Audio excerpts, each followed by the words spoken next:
C'est un ouvrage magnifique qui vient de sortir à l'occasion des 700 ans de la création des évêchés de Luçon et Maillezais. La prestigieuse collection La Grâce d'une cathédrale consacre en effet son dernier livre aux deux cathédrales de Luçon et Maillezais, mais aussi à la basilique de Saint-Laurent-sur-Sèvre et à la chapelle néogothique des Sœurs de la Sagesse de cette même ville. Un livre pour ces 4 édifices vendéens et c'est une première dans la collection. À la différence des autres ouvrages de la collection, La Grâce d'une cathédrale, il est question de 3 sites et de 4 édifices.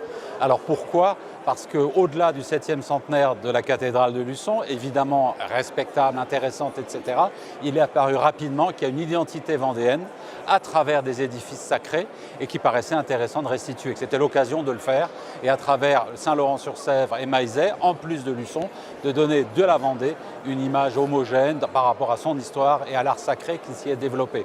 Les 19 ouvrages de cette collection sont en fait tous construits de la même façon. Ils réunissent les meilleurs spécialistes, historiens, architectes, théologiens, artisans, musicologues, bref, tous les professionnels qui ont une connaissance parfaite de ces édifices.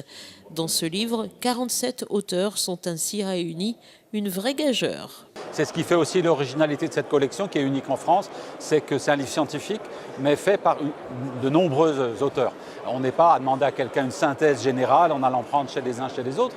On va voir les spécialistes, mais on leur dit vous faites court, parce que ce n'est pas un livre, c'est un article, c'est un chapitre. Et donc il faut arriver à négocier avec eux, il faut être à la fois gentil mais ferme aussi, sur les longueurs, sur le délai. Et là ça a été une gageure puisqu'on avait quand même près de 50 auteurs et un délai très court puisqu'on voulait sortir pour la fin du 7e centenaire. Et donc il y avait à peine plus de 18 mois, d'habitude on fait plutôt 2 ou 3 ans. Donc il y avait 3 sites, plus d'auteurs que d'habitude, un délai plus court et on y est arrivé. Je crois qu'il y a une grâce vendéenne aussi. Voulu par Monseigneur Castet, alors évêque de Luçon, l'ouvrage a été placé sous la direction de Dominique Souchet, pour qui l'aventure a été passionnante. Un livre collectif, c'est toujours compliqué. Réunir pratiquement 50 auteurs, ça a été beaucoup de travail.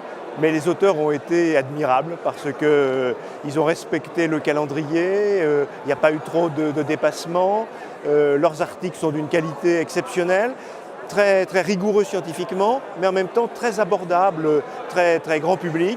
Et puis on a eu la chance d'avoir un photographe exceptionnel, un photographe vendéen, David Fugère, qui est venu à Luçon par toutes les lumières, par tous les temps, dans toutes les saisons, et qui a fait des photos de la cathédrale qui renouvellent un petit peu la vision, l'iconographie habituelle qu'on avait de la cathédrale. On découvre des angles nouveaux, des lumières nouvelles, à la fois des photos de grande ampleur, et puis en même temps des détails, des objets. Voilà, je crois qu'on a un livre très beau pour un très large public, parce qu'au fond le lecteur il va vers l'article qui l'intéresse, il feuillette, les photos sont splendides, donc voilà, un superbe cadeau de Noël pour Noël 2017. L'ouvrage contient quelques 520 illustrations, dont près de 400 photos magnifiques.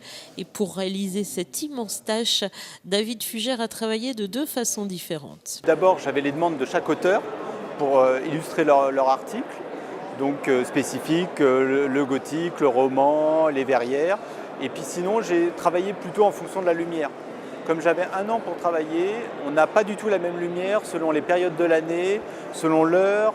Donc ça, c'est ce qui est bien de pouvoir travailler sur 1 an, c'est que j'ai pu prendre le temps et de revenir plusieurs fois, et non pas de venir en disant je vais prendre telle partie de la cathédrale ou de la basilique, mais je vais faire en fonction de la lumière que j'ai ce jour-là. Et quelques photos n'ont pas été très simples à faire. Monter dans le clocher de la chapelle des Sœurs de la Sagesse, il faut savoir que c'est des échelles qui font, enfin c'est même pas, si c'est des échelles, en grosse poutre, mais c'est des échelles qui font 10 mètres de haut. Et on se retrouve en haut avec aucune sécurité, dans un clocher ouvert à tous les vents. C'est assez surprenant. Donc il faut aimer l'altitude. Je me suis baladé sur l'orgue Cavalier-Coll de la cathédrale, c'est aussi sympa à faire. L'ouvrage, diffusé à 2500 exemplaires, a donc été réalisé en partenariat avec la DRAC des Pays de la Loire, la ville de Luçon et le département de la Vendée. Il est vendu au prix de 85 € et disponible bien sûr en librairie. Une séance de dédicace est par ailleurs prévue avec les auteurs ce samedi 18 novembre de 15 h à 17 h à la cathédrale de Luçon.